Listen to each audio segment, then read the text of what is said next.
네, 오늘 본문 소제목 보시면 에돔과 블레셋이 받을 심판이라고 되어 있는데요.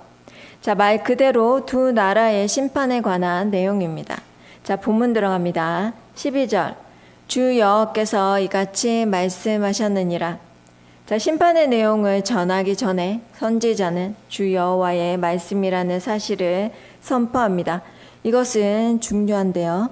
자, 심판의 대상인 에돔과 블레셋에게 그들이 받아들이든 받아들이지 않든 여호와가 세상의 주인이시며 그리고 모든 우상들 위에 계시는 존재라는 사실을 알려주고 있다는 것입니다.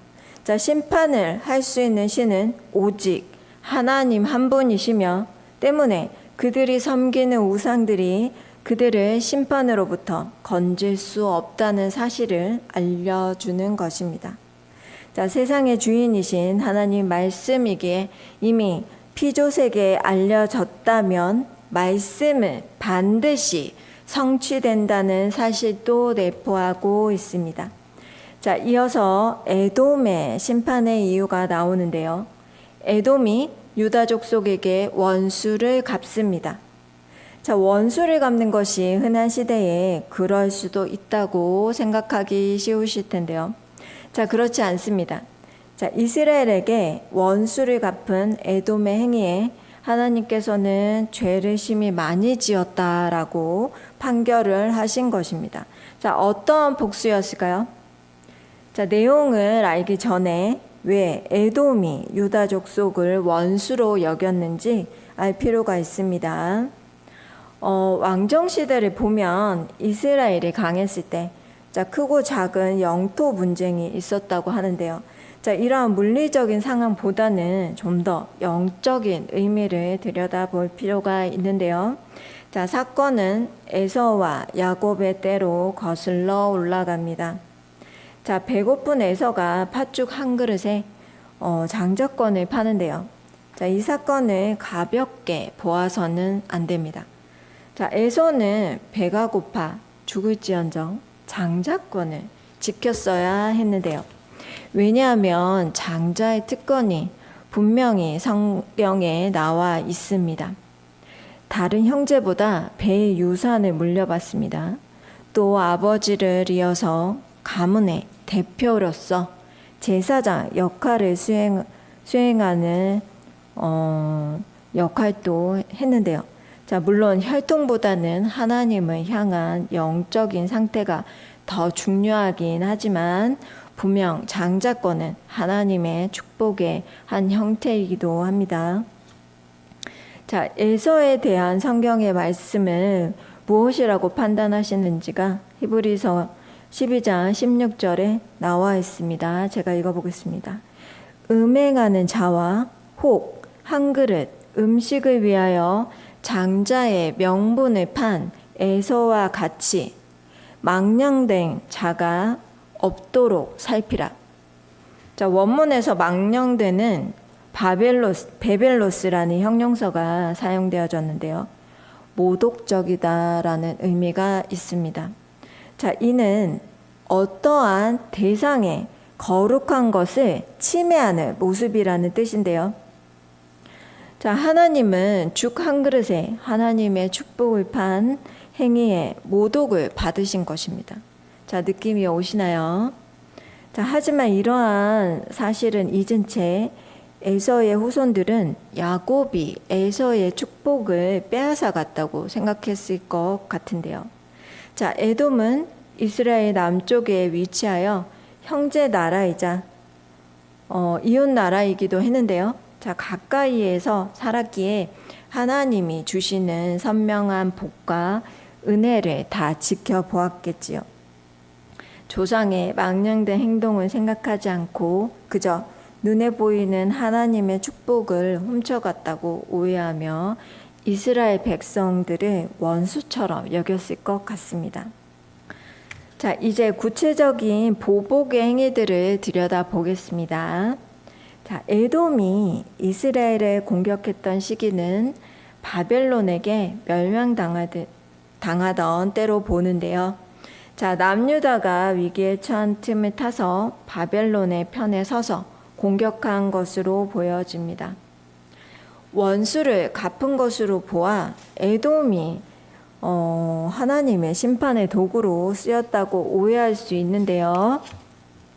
하지만 심판의 도구는 따로 하나님이 정해 놓으셨습니다. 자, 북이스라엘은 아수르를 도구로, 남유다는 바벨론을 도구로 선택하셨고, 예언서 전체를 봤을 때 에돔은 심판의 도구가 아닌 것으로 보여집니다. 자, 스스로 이스라엘이 약해진 틈을 타서 원수를 갚은 것입니다. 자, 오바댜 1장을 보면 죄의 상세 내역이 나오는데요. 워딩은 이렇습니다.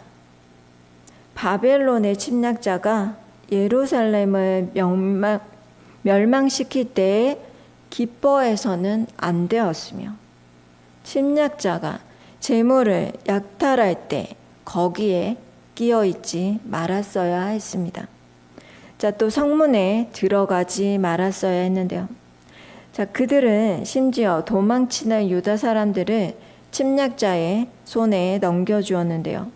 하나님의 생각은 어떠하셨을까요? 12절 상반절을 읽어보겠습니다.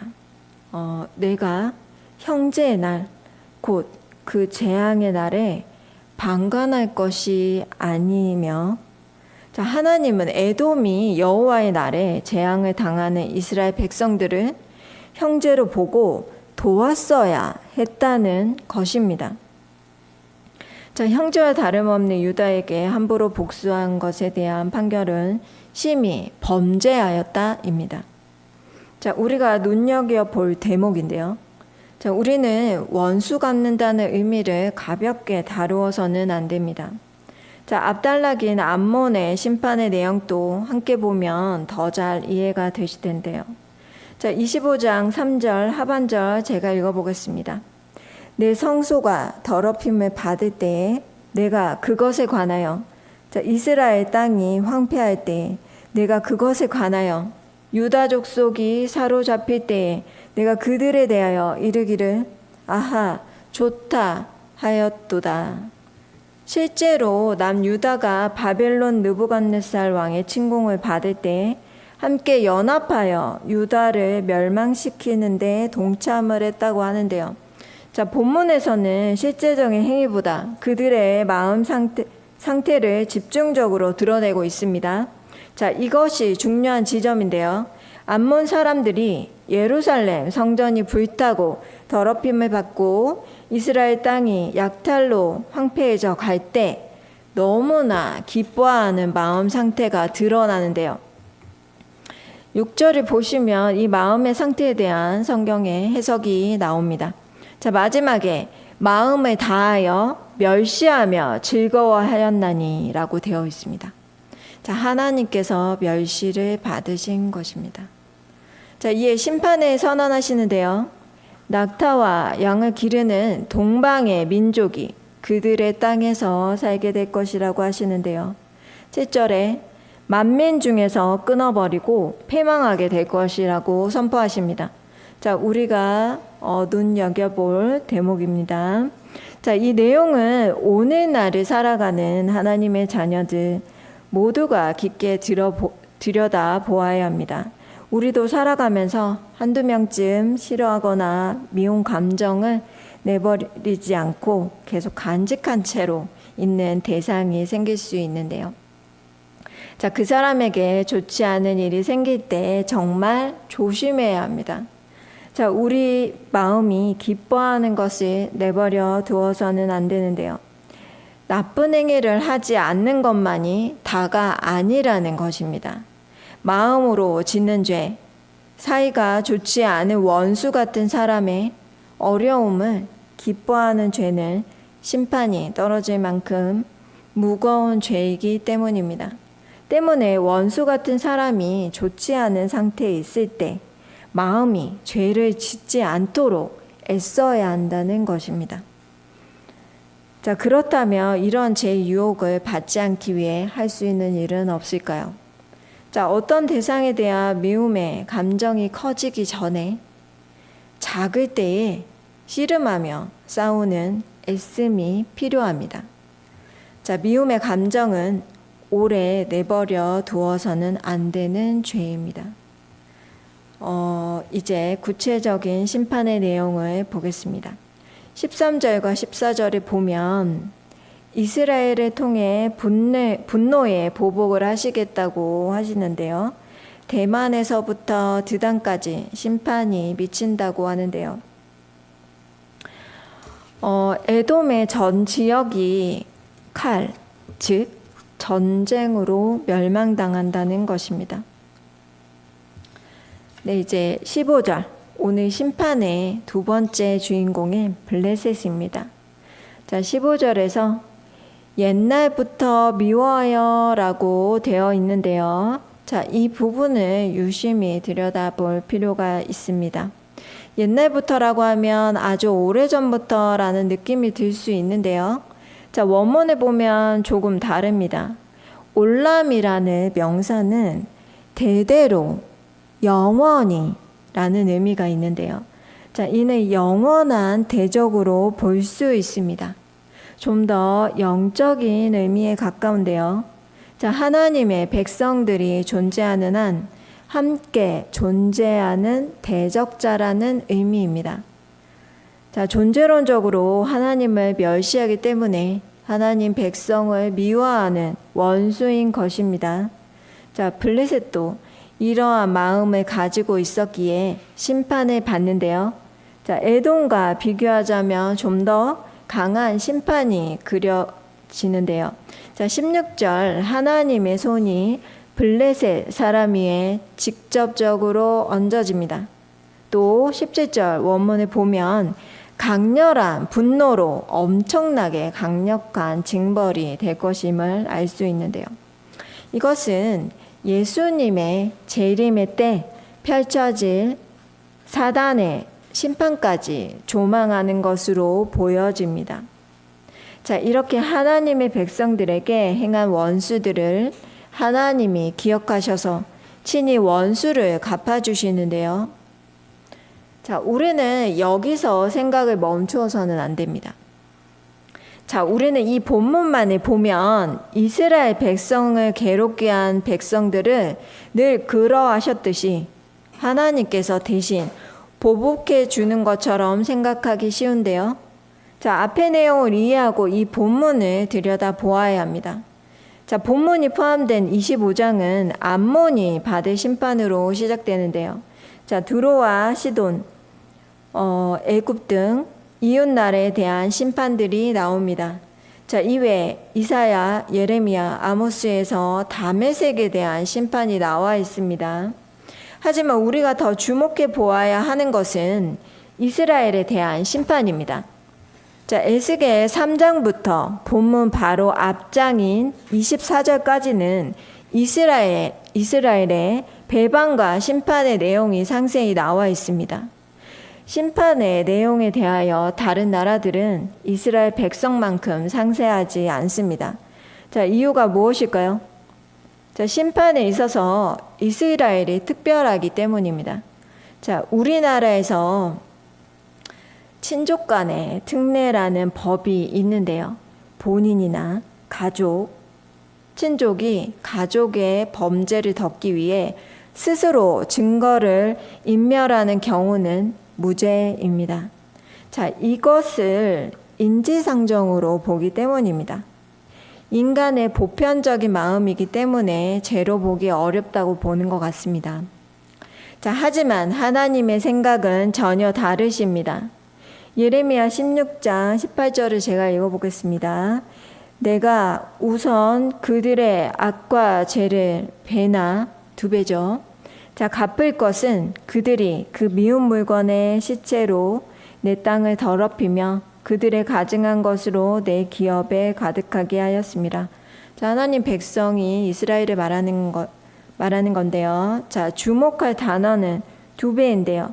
이사야 40장 2절에도 벌을 2배나 받았다라고 되어 있습니다.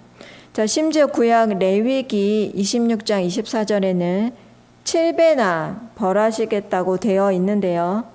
자, 이것은 지은 죄에 대한 온전하고 완벽한 심판을 의미하는 것입니다. 하나님은 진실하시고 공의로우신 성품 때문이겠지요.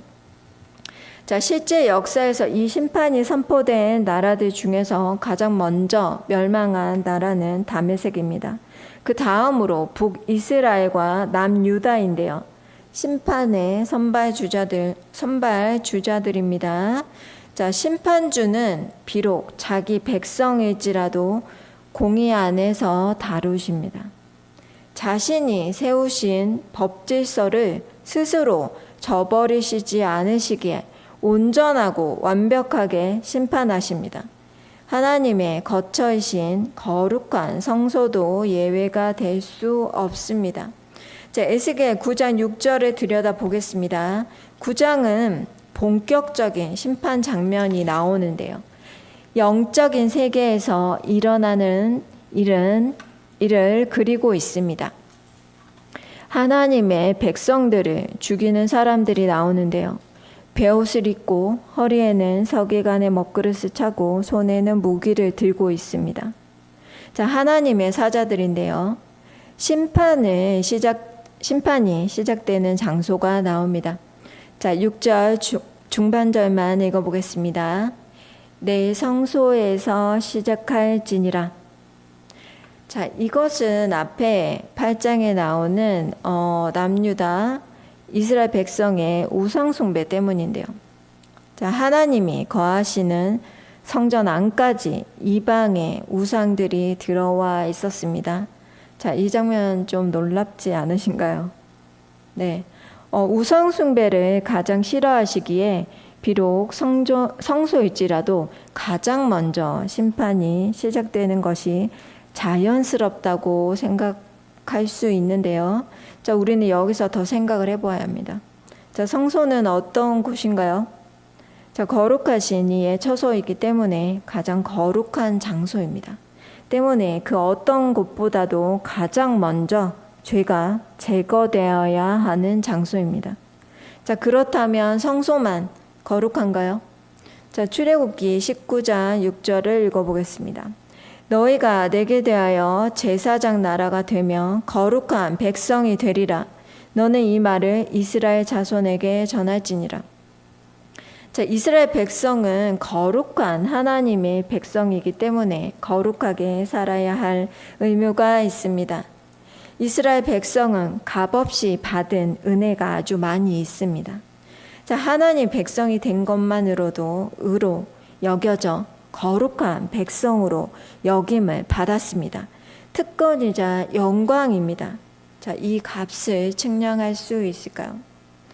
자, 가장 거룩해야 할 백성, 하나님의 은총을 유일하게 받은 백성이 하나님을 배신하고 우상을 섬기며 악한 길을 좋아하고 지도자층은 하나님을 업신여기며 서슴없이 피를 흘리는 죄를 범하였으니 온전한 벌인 7배의 벌이나 2배의 심판을 받아야 하는 것입니다.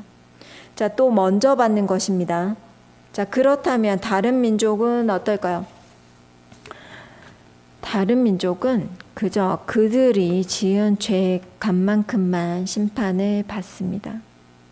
자, 에돔이 만약에 이스라엘 백성에게 원수 갚음을 참았다면 그들의 운명은 달라졌겠지요. 자, 정리하겠습니다. 하나님의 자녀들은 죄에 더 민감해야 합니다. 벌을 더 받기 때문이 아니라 하나님이 베푸신 은혜 때문입니다. 다른 누군가는 받고 싶어도 받을 수 없는 은혜이기 때문입니다. 하나님이 베풀어 주신 은혜를 귀하게 여기며 죄와 적극적으로 싸우며 하나님의 은혜에 마땅한 행위를 보이시며 살아가시는 여러분 모두가 되시길 소망합니다.